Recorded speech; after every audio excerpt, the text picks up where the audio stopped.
All right, so I've continued watching. I've now watched an extremely goofy movie, which is the sequel, the follow-up. And my first thing is, if you don't know who the main character of these movies is, the other one, other than Goofy, is his son Max, who actually he was in a Goof. So the movies are follow-up to a Goof Troop. So he's one of the only kid characters that gets to grow up from being a little kid to not being a little kid anymore.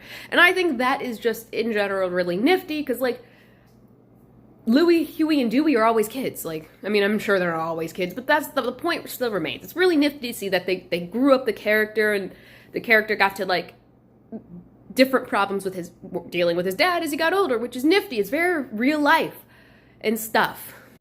I like that Goofy went back to college and got a girlfriend, and, there were some interesting plot points. The ending was really fun. I really liked the very last part of the movie. Not the very last, the climax of the movie. That was pretty good. They had a nice action set piece. They really reiterated that the bad guy was just a terrible person all around. But he was annoyingly bad. I don't need twist villains, and I don't need people who you think that they're well-intentioned villains. I like bad guys that are just bad, but it hits a point where I'm now you're just annoying.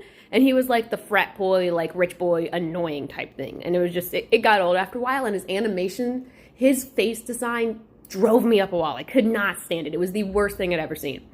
But I think that was on purpose. He's supposed to be kind of sleazy.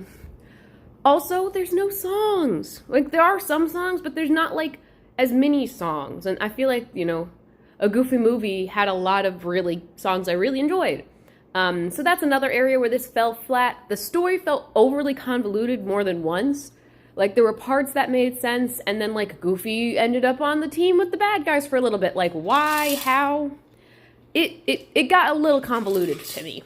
Overall, I'm going to give an extremely Goofy movie, a 5 out of 10. It wasn't the worst thing I've ever seen, but it wasn't that great.